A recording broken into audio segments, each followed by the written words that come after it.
नमस्कार विद्यार्थियों, कक्षा 8 विषय हिंदी दूसरे सत्र का हम 9वां चैप्टर पढ़ रहे थे विद्यार्थियों, जिसका नाम है उलझन सुलझन।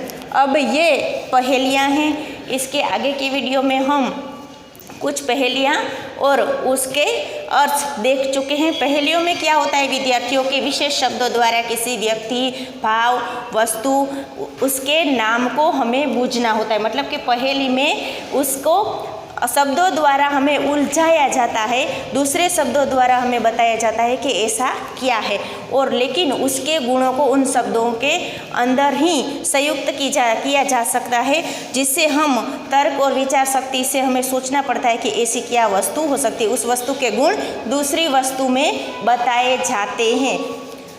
अब हम पहुँचे थे विद्यार्थियों आपके पाठ्य पुस्तक की 50वें पन्ने पर। देखिए 5वीं पहेली। अब यहाँ पर 5वीं पहेली में क्या कहा गया है कि दो सखियाँ दोनों चंचल। अब यहाँ पर देखिए विद्यार्थियों, किसी एक अंग का नाम है, किसी वस्तु के बारे में, यहाँ पर हमारे शरीर का ही एक अंग है उसके बारे में बताया गया है, लेकिन वो कौन सा शरीर का अंग है वो हम पहेली के द्वारा समझेंगे। यहाँ पर कहा गया है दो सखियाँ दोनों ही चंचल फिरती फाटक खोले। अब यहाँ पर सखियाँ माने की सहेलियाँ, दो सहेलियाँ हैं और वह फिरती फाटक खोले, दोनों ही चंचल हैं माने कि चतुर है, और फिरती यानी कि दोनों एक साथ ही फिरती हैं। फाटक खोले, फाटक माने कि दरवाज़ा। हम देखते हैं विद्यार्थियों की जब भी ट्रेन और ऐसा कोई आता है वाहन, तो हम वहाँ पर रेलवे पर फाटक आपने देखे ही होंगे, यहाँ पर एक दरवाज़ा होता है जो खुला होता है और बंद होता है। और ऐसे ही फाटक माने की दरवाजे की मानी यह सहेलियाँ हैं, चंचल हैं और फाटक खोलकर फिरती हैं और कभी बंद करती हैं, ऐसा इनका स्वभाव है। और आगे कहा गया है सो जाएं तो सपने देखें। कैसी सहेलियां हैं दोनों? अगर वो सो जाएं तो सपने देखती हैं, हंसी खुशी में दुख में रोले, दोनों साथ साथ ही। अगर खुशी हो, यहाँ पर खुशी मानी हर्ष या आनंद हो, तो दोनों साथ ही हंसती हैं, और दुख यानी विषाद, दुख में दोनों साथ में रोती हैं। तो ऐसा हमारे शरीर के अंग के बारे में बताया गया विद्यार्थियों। ऐसा क्या है कि यह सारे काम दोनों साथ ही करता है। तो विद्यार्थियों पहेली का उत्तर आएगा 5वीं पहेली का हमारी आँखें। अब देखिए पहेली के मुताबिक शब्दों के द्वारा हम समझते हैं कि आँखें को क्या कहा गया है। दोनों आँखों को सहेलियों के रूप में प्रतीकात्मक रूप से हमें समझाया गया है। दो आँखें मानी दो सहेलियाँ। हमारी आँखें एक दूसरी ओर और दूसरी ओर नहीं देख सकती। हम दोनों आँखों से सिर्फ एक ही ओर देख सकते हैं। या तो हम इधर देखेंगे तो हमारी दोनों आंखें उस तरफ होगी, या तो हम इधर देखेंगे तो हमारी दोनों आंखें ही उस तरफ होंगी। मतलब क्या है कि दो सहेलियों के प्रतीकात्मक रूप में हमारी दो आंखों के बारे में बताया गया है कि दोनों जो भी काम करती हैं वह साथ में ही करती हैं। अब आगे कहा गया है फिरती फाटक खोले। फिरती माने हम आँखों को चारों ओर घुमाते हैं। फाटक खोले, फाटक माने कि हमारी आँखों के ऊपर जो हमारी पलकें हैं उसे कहा गया है फाटक। यानी कि हम ऐसे खोल के और बंद करते हैं, अपनी पलकों को ऊपर नीचे करते हैं, झुकाते हैं या उठाते हैं, तो यह क्या हुआ? पलकों को कहा गया है यहाँ पर फाटक। दोनों आँखों के ऊपर हमारी जो पलकें होती हैं वह है फाटक। उसको फाटक के रूप में प्रतीकात्मक रूप से समझाया गया है कि दोनों आँखों हैं उसका एक साथ ही फाटक यानी कि दरवाज़ा, जो पलकें हैं हम एक ही साथ उठाते हैं और खोलते हैं। और सो जाए तो मानी हम सोते समय दोनों आँखें बंद कर देते। कभी ऐसा विद्यार्थियों हुआ कि हम एक आँख खुली हो और एक आँख से बंद करके सो रहे हैं? ऐसा नहीं होता है। जब भी हम सोते हैं तो दोनों आँखें हमारी बंद होती हैं। और क्या करती हैं सहेलियां दोनों? माने कि दो आँखें जब सोती हैं तो सपने देखे। हम सपने तो आँखों के द्वारा ही देखते हैं, हंसे खुशी में, जब भी हम हंसते हैं तो कभी ऐसा नहीं बनता है कि एक आँख है वो हमारे हंसती हो और दूसरी आँख रोती हो। कभी सुना है या देखा है विद्यार्थियों ऐसा? हमेशा हंसते हुए हमारी दोनों आँखें ही हंसती हैं। अगर आंसू आते हैं, हम दुख में रोते हैं, तभी भी हमारी दोनों आँखें एक साथ रोती है, दोनों आँखों से आंसू निकलते हैं। कभी ऐसा नहीं बनता है कि यदि हम दुखी हों या विषाद में हों, अगर रो रहे हों तो एक ही आँखों से आंसू बह रहे हो, ऐसा नहीं होता है। हमेशा आँखें हमारे शरीर का ऐसा अंग है जो है दो लेकिन काम एक ही करती है, हर एक काम वह साथ में करती है। इसीलिए यहाँ पर पहेली में आँखों को सहेलियों का प्रतीक कहा गया।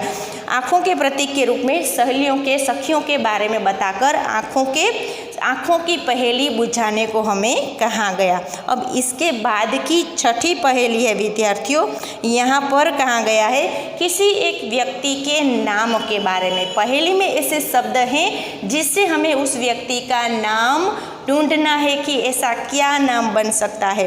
तो देखिए विद्यार्थियों, पहले कहा गया है दादा है पर दादी नहीं।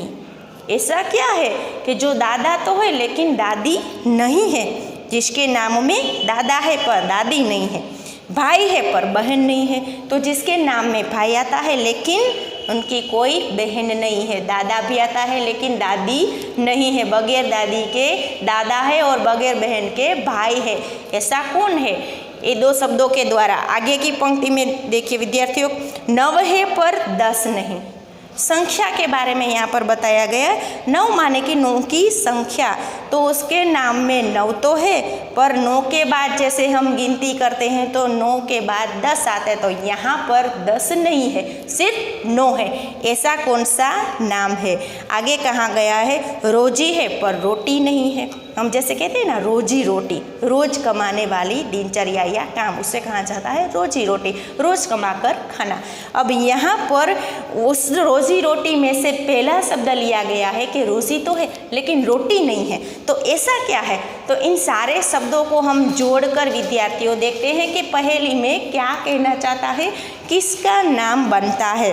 तो देखिए विद्यार्थियों, दादा है पर दादी नहीं, तो हमें पहले हम लेंगे दादा। अब इस पहेली को हम इस तरह से विद्यार्थियों समझेंगे। देखिए, पहले कहा गया कि दादा है पर दादी नहीं, तो यहाँ पर विद्यार्थियों देखिए पहला शब्द हमें लेना है दादा। अब बना, अब दूसरी बात की गई पहेलियों में कि भाई है पर बहन नहीं है, माने कि भाई शब्द लेना है लेकिन बहन नहीं लेना है, तो यहाँ पर हम लिखेंगे भाई। भाई लेना है मानी बहन नहीं लेना है। अब उसके बाद की पंक्ति में कहा गया कि 9 है पर 10 नहीं है, तो यहाँ पर शब्द लगाना है 9। 9 है पर 10 नहीं है, तो यहाँ पर दादा, भाई और 9 3 शब्द हम मिला चुके। अब अंतिम शब्द क्या आएगा कि रोजी है पर रोटी नहीं है, तो यहाँ पर अंतिम शब्द होता है विद्यार्थियों रोजी। देखिए इस तरह से रोजी।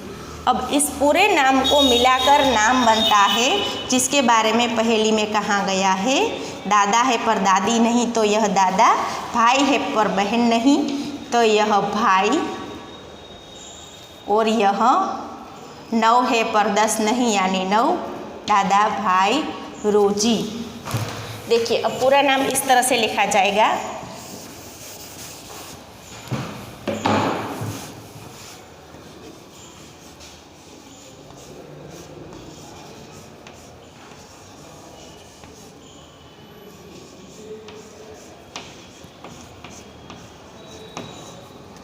देखिए विद्यार्थियों, कैसे पहेली बुझाने को कहा गया है। यह पूरे व्यक्ति का नाम बना। कैसे? दादा है पर दादी नहीं, यानी फिर प्रथम शब्द आएगा दादा। भाई है पर बहन नहीं, यानी भाई भी उसके नाम में आता है लेकिन बहन नहीं। 9 है पर 10 नहीं, 9 उसके नाम में आता है लेकिन 10 नहीं। और रोजी है पर रोटी नहीं है, मानी उस व्यक्ति के नाम में रोजी शब्द तो आता है लेकिन रोटी नहीं आता। इन सारे शब्दों को जोड़कर देखा जाए तो हमारी इस पहेली का मतलब होता है एक व्यक्ति का नाम जो है दादा, भाई, 9, रोजी। इसके बारे में कहा गया। तो इस पहेली का उत्तर आएगा दादा भाई नवरोजी। अब अंतिम पहेली है विद्यार्थियों, पाठ्य पुस्तक में देखिए आपके दिए गए चित्रों में चित्र के शब्द ढूंढिए। अब यहाँ पर 2 चित्र आपकी पाठ्य पुस्तक के पन्ने नंबर 50 पर दिए गए हैं, जो कि मैंने यहाँ पर बनाए हुए हैं।